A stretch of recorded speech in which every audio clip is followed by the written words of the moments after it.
অভিনেতা পদ্মবিভূষণ সম্মানীয় শ্রী মিঠুন চক্রবর্তী মহাশয়, উনাকে যারা এখানে ঢুকবার চেষ্টা করছেন ভেতরটা ক্লিয়ার করে ঢুকবেন না কেউ। এখানে একটু অ্যাডমিনিস্ট্রেশনকে আমি বলবো, পুলিশ পার্সোনালকে বলবো আপনি সামনে একটু দেখবেন অনুগ্রহ করে। সভামঞ্চে এসে পৌঁছেছেন তাদের সবাইকে আমি ভারতীয় জনতা পার্টির পক্ষ থেকে আন্তরিক শ্রদ্ধা।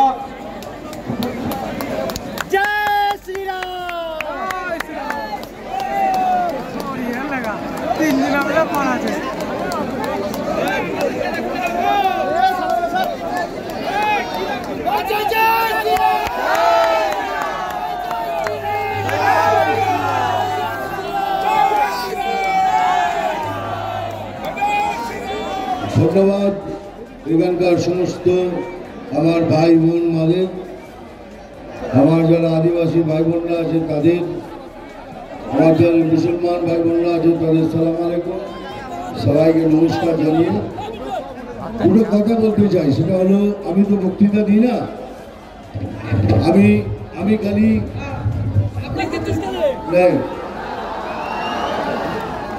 या तो सुनो या तो तुमको सुनते हैं। बोलो, अभी चुप हो जाओ। मैं क्या बोलूं, আমি কি বলছি, আমি তো বক্তৃতা দিই না, আমি আমাকে ডায়লগ দেয় উনি পড়ে পড়ে আমি শুটিং করি। এখানেও বক্তৃতা দেবো না, বক্তৃতা দিই না কাউকে, কিন্তু একটা কিছু কথা বলতে এসেছি, তোমরা ভালো করে শুনবেন। সেটা কিছুই না, এখন আমাদের পশ্চিমবঙ্গে একটা পরিবর্তন দরকার। আর এই পরিবর্তন যদি এখন না হয় তাহলে এই পশ্চিমবঙ্গ কোথায় চলে যাবে আপনারা বুঝতে পারবেন না, আমরা বুঝতে পারবো না। একদম negative negative negative negative negative, খালি না না না। আমি এই জন্য বলছি, এখানে বিরাট ভাবে প্রচার করা হচ্ছে, এখানে প্রচার করা হচ্ছে, সবাই প্রচার করছে যে সিএএ নাগরিকত্ব কেড়ে নেবে। আমি বলছি সিএএ এটা নাগরিকত্ব দেওয়ার কানুন। যাদের নাগরিকত্ব নেই, যারা নাগরিক নয়, তাদের নাগরিক করার কারণ হলো সিএএ। মিথ্যে প্রচার করা হচ্ছে। আর আমি যেটা বলছি সেটা যদি মিথ্যে হয় তাহলে আপনারা সবাই মিলে এই গ্রাউন্ডে থুতু ফেলবেন আর আমি সেই থুতুগুলো চাটবো। এত বড় কথা বললাম, মিথ্যে প্রচার করা হচ্ছে। আর এই সিএএ কানুনটা খালি মুসলমান ভাই বোনদের জন্য নয়, তাতে আমিও আছি, আপনি আছেন, হিন্দু আছে, মুসলমান আছে, খ্রিস্টান আছে, শিখ ভাই বোনরা আছে, সবাই আছে। এটা সবার জন্য। ভুল প্রচার হচ্ছে, ভুল প্রচার করে ফাঁসবেন না। ভোট শেষ হলেই সব শেষ হয়ে যাবে, তারপরে আপনি ওদিকেও নাম দেবেন না, এদিকেও নাম দেবেন না, আপনার এগুলো যাবে, এগুলো যাবে। আগের থেকে বলে দিয়ে গেলাম, বিজেপি মুসলমানদের এগেনস্টে নয়।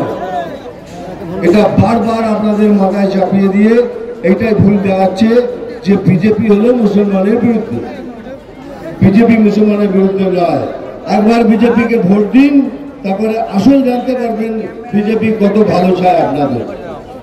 সেকেন্ড, আমরা বিজেপি এমন একটা পার্টি, আমরা কোনোদিন তুম ধারাক্কা কাউকে ক্যান্ডিডেট করি না। আমাদের একটা প্রসেস আছে, সেই প্রসেস নিয়ে আমরা একটা সিলেক্ট করি। এবার আপনাদের আমি প্রশ্ন করছি, বলুন তো, বিজেপি কি দুর্নীতিগ্রস্ত পার্টি? না। এরা কি গরু চুরি করে? এরা কি কয়লা চুরি করে? এরা কি বালু চুরি করে? এরা কি বিদ্যা চুরি করে? এরা কি রেশন চুরি করে? তাহলে এইরকম একটা পার্টি তারা ধনঞ্জয়কে সিলেক্ট করেছে। তার মানে ধনঞ্জয় ডেফিনেটলি একটা সত্য এবং সচ ইনসান। হ্যাঁ, জয় শ্রীরাম। এবার জানি, হ্যাঁ জানি জানি, চশমা খুঁজছি না, একবার করবো না। কি জোরে জোরে ফুল মারলো দেখেছিস তুই? আমি সবার সাথে দেখা করার জন্য হাত তুলেছি, দুম করে ফুল মেরে দিল, আমার চোখ বন্ধ হয়ে গেল। তারপরে আরে ক্যা খুলেঙ্গে, কাহে খুলেঙ্গে,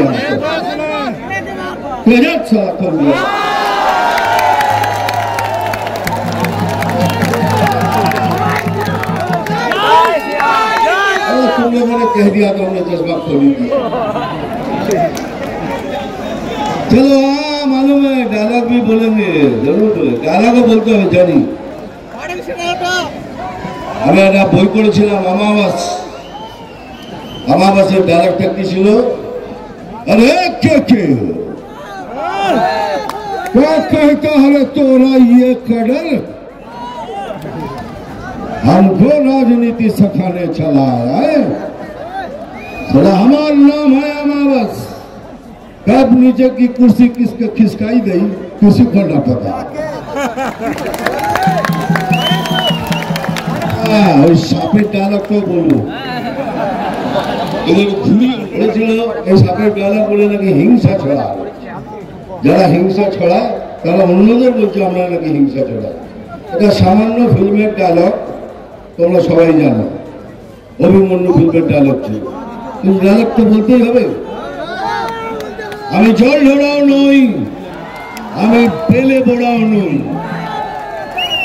আমি জল ঢোড়াও নই, আমি পেলে বোড়াও নই, আমি এমন একটা সাপ যে গর্ত থেকে ছোট ছোট ইঁদুর খুঁজে বেড়ায়। শেষ করে দিয়েছি ডায়লগ। হ্যাঁ মারবো এখানে, তাই তো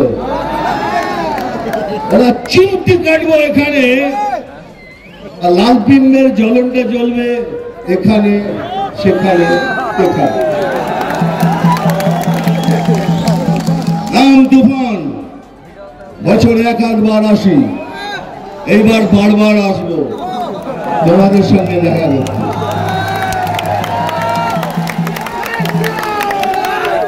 আমি খবর দেখি না, খবর পড়ি না, আমি শুধু খবর তৈরি করি।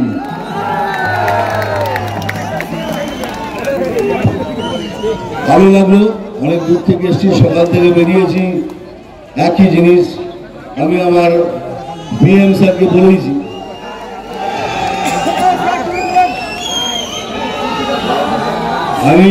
আমি পিএম স্যারকে কথা দিয়েছি, স্যার যতখানি আমার শরীরে জোর আছে আমি পশ্চিমবঙ্গের সব জায়গায় গিয়ে ক্যাম্পেইন করব, আমি করছি, আপনাদের সাথে দেখা করছি। একটাই অনুরোধ রইল, ভুল কথায় বিশ্বাস করবেন না, মিথ্যে প্রচারে যাবেন না, বিজেপিতে যোগ করুন, ধনঞ্জয়কে ভোট করুন, দেখুন সুন্দর বাংলা কেমন দেখতে হয়। এই 1000 টাকা পাচ্ছেন, কন্যাশ্রী, সন্তাশ্রী যা পাচ্ছেন সব নিয়ে নিন, এটা আপনাদেরই টাকা, খালি নাকটা এরম না এরম করে ঘুরিয়ে দেখাচ্ছে, আর কিছুই না, সবকিছু আপনাদের, সব নিয়ে নিন, নিয়ে বিজেপিকে ভোট করুন, দেখুন মোদি গ্যারান্টি কি, তারপরে বুঝবেন। ওকে, ভালো থাকবেন, জোরে আমার সাথে বলুন জয় শ্রীরাম। ये हुई ना बात, थैंक यू, क्या बात क्या बात क्या बात। নবগ্রামের বিজেপি কর্মীদের যেভাবে ভয় দেখিয়ে সন্ত্রস্ত করে তৃণমূলের হারমাদরা গুন্ডারা বাড়ি থেকে বেরোতে দিত না, রাজনৈতিক কর্মকাণ্ড করতে দিত না, আজকে সব কিছুর ঊর্ধ্বে উঠে নরেন্দ্র মোদীকে তৃতীয়বারের জন্য প্রধানমন্ত্রী করার জন্য এবং ধনঞ্জয় ঘোষকে এই জঙ্গিপুর লোকসভার সাংসদ করার জন্য নবগ্রামের মানুষেরও অংশগ্রহণ 100% হয়ে গেছে। আজ এই সভা থেকে প্রমাণিত হয়ে যায়, পাশেই পলসনটাই তৃণমূলের সভা, দেখুন কিছুক্ষণ আগে হয়ে গেল হয়তো, সেখানে দেখবেন কীরকম পরিস্থিতি, তৃণমূলের লোক খুঁজে পাওয়া যায় না নবগ্রামের মাটিতে। সাধারণ মানুষ যখন সাড়া দিয়েছে বিজেপির পক্ষে, নবগ্রামের মাটিতে বিপুল সংখ্যক লিড নিয়ে ধনঞ্জয় ঘোষ এই বিধানসভায় তো জিতবেই, সেই সঙ্গে এই জঙ্গিপুর লোকসভায় আমরা বিপুল সংখ্যক হারে তৃণমূল কংগ্রেসকে পরাজিত করব। গঙ্গা ভাঙন একটা বড় ভাঙন, এটা সমস্যায় মানুষ ভুগছে মুর্শিদাবাদের জঙ্গিপুর সাব এলাকায়, কি বলবেন? আজকের সমস্যা নয়, এটা দীর্ঘদিন ধরে তৃণমূল কংগ্রেস নেতারা কেন্দ্রীয় সরকারের সমস্ত অ্যালটমেন্ট, সমস্ত টাকা ভুরিভোজ করে খেয়েছে। তৃণমূলের নেতারা বড় বড় ফ্ল্যাট, বড় বড় ইন্ডাস্ট্রি বানিয়ে নিয়েছে এই টাকার বিনিময়ে, শুধু দুর্নীতি আর দুর্নীতি। বিজেপি ক্ষমতায় আসার পর লক্ষ্য করবেন এই জঙ্গিপুর লোকসভার একটা বিপুল বড় সমস্যা গঙ্গা ভাঙন। একদিনও সময় লাগবে না, মাননীয় যদি আমাদের ধনঞ্জয় ঘোষ এখান থেকে সাংসদ নির্বাচিত হন, তিনি হবেন এবং এই গঙ্গা ভাঙন আমরা প্রতিরোধ করব। সাধারণ মানুষের সুরাহা, আগামী দিনের বাসস্থানের সুরাহা, যারা গঙ্গা তীরবর্তী এলাকায় বসবাস করেন তাদের বাসস্থানের সঠিক নির্ধারণ ভারতীয় জনতা পার্টি করবে। আপনার নাম? সুরজিৎ দাস, জেলা বিজেপির সাধারণ সম্পাদক।